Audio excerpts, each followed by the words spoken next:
4 minutos pasan de las 11 en punto de la noche, continúa la noche en Madrid en línea. Aclarar que esta entrevista que realiza Julio Lafuente fue grabada hace unas fechas. Sabemos que hay muchas horas de luz en esta época del año en la cual nos encontramos, pero tampoco hay tanto sol ya. La noche abraza Madrid. En Madrid seguimos, en la calle Atocha, en el corazón de la capital, y ahora es tiempo de recomendación cultural. Javier, buenas noches. ¿Qué hay? Buenas noches. Vamos a hablar de economía, vamos a hablar, ¿no?, de burbujas también. De tu nuevo libro, coautor, hay que decirlo, porque sí. También Luis Ferruz es el otro coautor que hoy no puede estar con nosotros en esta oportunidad, y Javier es uno de ellos. Sí, es un libro sobre burbujas financieras. Intentamos hacerlo de una manera muy sencilla, de tal manera que cualquier persona pueda entender lo que es una burbuja financiera. Explicando muy fácil lo que es, sería aquellos momentos en los que el mercado se vuelve loco y empieza un comportamiento irracional, ¿no? Por ejemplo, estos días estamos teniendo un comportamiento muy extraño en la bolsa de Nueva York, pues una acción que se llama Tesla, ¿no? Sí. Ha subido a niveles que superan los de Ford o los de General Motors, que producen decenas de millones de coches y son muy rentables, siendo una empresa en pérdidas y que apenas si fabrica 100.000 coches. De eso trata nuestro libro, de ver cómo la historia nos ayuda a predecir este tipo de comportamientos extraños. Estos comportamientos ahora te voy a preguntar, porque claro, es bastante más llamativo el que nos acabas de comentar, por qué se producen, por qué tienen lugar, si hay alguna predicción por ahí, pero antes de todo, ¿cómo surge el poneros a trabajar en conjunto y sacar esta obra, el germen? Nosotros ya hemos investigado en el tema de burbujas financieras, este es el segundo libro. Luis Ferruz, el catedrático de Universidad de Zaragoza, yo estudié ahí justamente, y ya desde la época en que yo estaba haciendo la tesis doctoral, fue un tema que movimos mucho. Entonces, digamos, esto forma parte de una investigación de largo plazo, más de 20 años que llevamos haciendo, y de hecho, si cualquiera que lea el libro verá que... media vida, ¿no? Aquí, claro, dedicado a... Sí, verá que hemos hecho un estudio bastante importante desde el punto de vista histórico, no solamente desde el punto de vista financiero, porque la historia de alguna manera nos ayuda también a aprender sobre lo que está pasando. Esto que ha pasado en Tesla no es nuevo, ha pasado muchas veces. Y vamos a hablar una cosa, hay un componente clave, yo creo que en las páginas que tenemos en tu libro, en vuestro libro, Javier, que es la irracionalidad. También presente en muchos ámbitos de la vida, pero veo que en este campo, por supuesto, está y hace acto de presencia. Las finanzas es, como tú bien dices, la vida. Es decir, igual que nosotros nos comportamos de manera irracional millones de veces, cada vez que compramos un boleto de lotería, pensando que nos va a tocar, porque siempre pensamos que la lotería de Navidad nos va a tocar. Esto es completamente irracional. O jugamos... Se fundamentará al menos en un optimismo, digo yo, ¿no? Optimismo. Pues en las finanzas pasa lo mismo. Uno compra una acción y piensa que es la mejor acción del mundo y se lo cuenta a sus amigos, y sus amigos a su vez pues también compran, y los analistas de inversión se fijan en estos comportamientos, digamos, alcistas de los valores, hasta que se inflan las cotizaciones de una manera completamente irracional. La irracionalidad está presente desde el mismo inicio de las finanzas. Los primeros mercados financieros que se crearon, en el libro hay varios ejemplos, pues por ejemplo el mercado de los tulipanes, que es un tema muy conocido. Sí. Se llegaron a pagar el equivalente al precio de una casa por un solo bulbo de tulipán en el siglo XVII. Esto es algo completamente absurdo. Que parece ilógico totalmente, ¿no? Claro, o inentendible. Es completamente inentendible desde el punto de vista racional, pero hay que pensar que tomamos tantas decisiones irracionales en la vida que las finanzas no podían ser algo que estuviera aparte, ¿no? Desde, como te explicaba, ¿no? Jugar a la lotería, las quinielas, pero incluso el hecho de comprarnos una casa, ¿no? Si nos hiciésemos los números de cuánto nos cuesta comprar una casa alquilar una casa hasta que nos muramos, probablemente los números no saldrían nunca para la compra. Y sin embargo... Has tocado un tema muy interesante, igual nos desviamos, pero yo quiero hacer un inciso, ¿no? Ese debate de alquiler-compra, sobre todo en nuestro país, respecto a otros países también de Europa. Esto forma parte de la burbuja que también tratamos en el libro, la burbuja inmobiliaria. Nos han educado en ese... bueno, yo vengo de una generación, yo soy más mayor que tú, pero vengo de una generación donde las madres siempre educaban en que alquilar es tirar el dinero. Probablemente esta generación nueva ya tendrá más cultura financiera porque ha vivido una gran burbuja inmobiliaria, en la cual los precios se han desplomado, pues en algunos sitios casi el 70%, ¿no? Pero efectivamente, si uno se hiciera los números cada vez que va a comprar una casa, sí, probablemente le saldrían favorables a alquilar. Probablemente a lo largo de su vida va a pagar mucho menos dinero alquilando que comprando. Pero no tienes ese bien, ¿no? Hablando también económicamente. No tienes el bien, pero disfrutas de él, es lo mismo. Lo que pasa es que tenemos esa mentalidad propietaria. Tú has dicho, en otros países, yo he vivido muchos años en Bélgica, por ejemplo, no existe esa propiedad. Por ejemplo, en Francia, pensar en comprar es prácticamente imposible, o en Londres. La gente, los pocos propietarios que hay son por herencia, habitualmente. Y cuando uno se traslada ahí, pues directamente lo que piensa, su primer momento es alquilar. Aquí, sin embargo, no es así. Libro, Javier, también muy indicado para esos nuevos inversores, ¿no? En cierto caso haremos pedagogía a través de esta obra. Claro, aquí lo que intentamos es explicarle a una persona que no tenga especial relación con la bolsa qué es lo que debería hacer si se encuentra delante de una burbuja financiera. Lo primero es huir como de la peste de ella, eso es la primera cosa. Y lo segundo es tener muy claro lo que uno quiere ganar en la bolsa y lo que está dispuesto a perder. Normalmente cuando uno compra acciones en bolsa, tiene muy claro que si le va bien va a vender muy rápido y si le va mal va a aguantar las acciones, ¿no? Esta tontería que se dice de que mientras no vendo, no pierdo, ¿no? Se lo pueden decir a los del Popular estos días. Y en cierto caso es un mito, ¿no? Es un mito.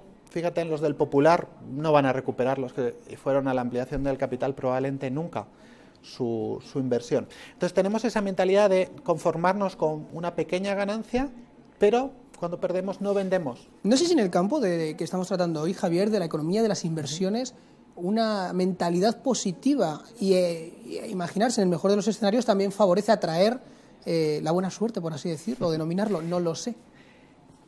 Digamos que el optimismo existe en la bolsa. Ahora mismo, ¿cómo explicar, por ejemplo, que la bolsa española haya subido desde el Brexit, ¿no? Prácticamente un 40 y algo por ciento?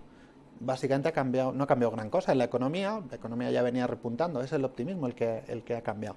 Y es muy curioso cómo una vez que ocurren las malas noticias, uno las descuenta y tira para adelante. Es un poco lo que está pasando estos meses. Ahora ya parece que la bolsa está más tranquila, ¿no? Pero sí, ha habido 3-4 meses verdaderamente de euforia.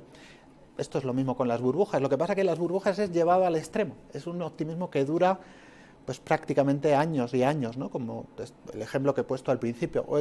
Piensa, por ejemplo, el tema de la burbuja de la renta fija que hemos vivido estos meses, ¿no? Rentabilidades negativas. Tú tienes que pagarle dinero al tesoro de un país, en el caso de España, pues con graves problemas, ¿no? Con un gran endeudamiento, para que te cuide el dinero, ¿no? El mundo al revés. Y esto es el optimismo llevado al extremo. Y efectivamente esto provoca tanto buenas situaciones económicas como un optimismo desaforado, burbujas financieras. Hay una cosa importante también que lo lleva, por así decirlo, en el subtítulo de la obra, Javier, que son desinversiones. ¿Cuándo debemos realizarlas? También es un punto muy importante que tener en cuenta. A raíz de lo que te decía, que claro, esto es un trabajo de muy largo plazo, nos dimos cuenta que en las finanzas, en la economía en general, se hablaba mucho de cuándo invertir. Hay millones y millones de artículos académicos y de libros escritos sobre cómo gestionar una cartera, pero todos hablan de cómo comprar. Prácticamente ninguno habla de cuándo vender, ¿no? En el libro se dan consejos básicos, ¿no? Pues, ¿cuándo hay que vender? Pues, por ejemplo, cuando veas que los tipos de interés van a subir, un ejemplo muy tonto, ¿no? ¿Por qué? Porque si los tipos suben, va a haber otras cosas con menos riesgo que van a atraer por lo menos una parte de los inversores. Bueno, y son estos pequeños consejos, son 4 o 5 consejos muy tontos que permiten verdaderamente a un inversor sin mucha experiencia acometer inversiones.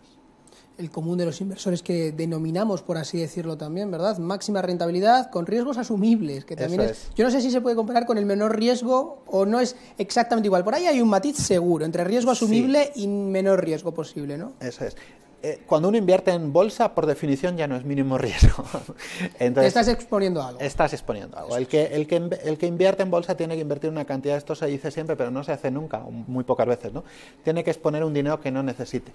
Pongo un ejemplo muy tonto. Alguien que tiene una hipoteca no debería tener nunca inversiones en bolsa, porque es un dinero que probablemente pues, va a necesitar en un plazo, ¿no? Entonces, el dinero que se invierte en bolsa siempre tiene que ser de ese tipo, ¿no? Un dinero del cual podemos prescindir a un cierto plazo, siempre sabiendo que la bolsa es probablemente, hay otros mercados muy arriesgados, los derivados, las divisas, pero es un mercado de alto riesgo. Javier, para ir terminando, yo sí que te quería preguntar, además nos lo están preguntando ustedes por las redes sociales, algún consejo, ya que te tenemos aquí, de dónde invertir, qué hacer ahora, porque claro, yo creo que estamos incentivando las ganas de coger el ordenador o cualquier dispositivo móvil, mirar por ahí, sondear el mercado y decir algo, ¿a dónde vamos? El mercado en su conjunto tiene un aspecto positivo, sobre todo la bolsa española. Lo que sí es que yo creo que, hablando de grandes activos, ¿no? Hay que huir de los activos de renta fija porque no es sostenible. Hay una burbuja, como estábamos explicando, ¿no? En los activos de la deuda pública, la renta fija en general. Si nos centramos en la bolsa hay que ir a donde está el valor. Probablemente hemos visto ya valores tecnológicos en Estados Unidos que han subido muchísimo. y ahí probablemente la bolsa pueda estar un poco más estancada. Por tanto, hay que centrarse en valores, digamos, más tradicionales, más aburridos. Puedo mencionar la banca, las eléctricas, que son valores que ahora mismo se han quedado atrás a lo largo de los últimos años, pero con un negocio estable y a los cuales les va a venir bien, sobre todo a los bancos, cuando los tipos suban, aplicando una lógica muy sencilla. Desde el cero o del menos algo, los tipos solo pueden que subir. Entonces, un buen consejo probablemente sería centrar las carteras de inversión en esos activos muy sólidos en momentos de turbulencia. No hay que olvidar que la geopolítica no es especialmente fácil en estos momentos. Por tanto, hay que centrar en ese tipo de valores sólidos y con buen negocio. Y yo no me resisto. Tenemos aquí a un economista. Javier, ¿hay recuperación o no hay recuperación? Tanto que lo debatimos con los políticos en nuestro debate de cada lunes, ya sabes, opiniones dispares según el signo, pero desde una posición quizás más neutral y profesional, no puedo resistirme a la pregunta. Neutralmente. Yo soy una persona muy poco política, de hecho.